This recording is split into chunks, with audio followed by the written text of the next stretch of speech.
بسم الله الرحمن الرحيم عويس وناكسن halkan waxaan ku qabanayaa maasal la yiraahdo dhool maasadani waxa weeye waa tashiro jacaylo iska fiican sababteeda iyo xaaladaheedana ku timid ku noqon maayo sida ay ku timid maalin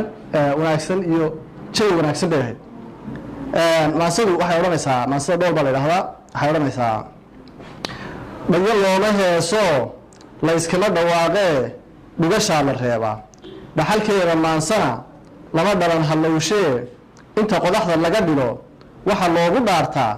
sida ay u dhigan tahay dhacdadii ujeedadu dhinacyada amaantana lama dhuuni raacee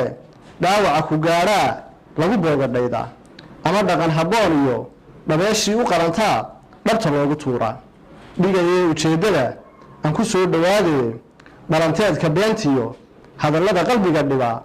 midii aan u dhalanay dhammaystii haweenkaay dhaxal waxaad u leedahay waxaan ruuxo dhiganoo waxa tahay dhabeeshii dhulka lagu ammaano dhaqan iyo aqoonba rabbi kuu dhameeyo dhiilada xumaantan dhinacaaga soo deey dheehaaga quruxduna waa dhool habeenimo dhulka ciidda kala rogay dharabka iyo sayaxa badan dhirta guudka wada suray dadna ubaxa dhowro shimbiruhu dhawaaqeen dharaar dunidu u hubtahay dhinacaa cadceeddii lagu soo dhoweeyo dhikhilada casaankii intuu dhigay fallaadhaha dhalanayo waagi dheehaagu waa kaa dhacdad iyo tilmaantana sida loogu dhaataad noolaha dhammaantii wada dhiiri gelisaa dhabna ruux la caashaqo dhoolay adiga weeyaan misna aan ku dhaarteen dhalan aan la diifayn dhibna aan habeen arag dhaxantiiyo dabayruhu dhinaca uga leexdeen dhammays adiga weeyaan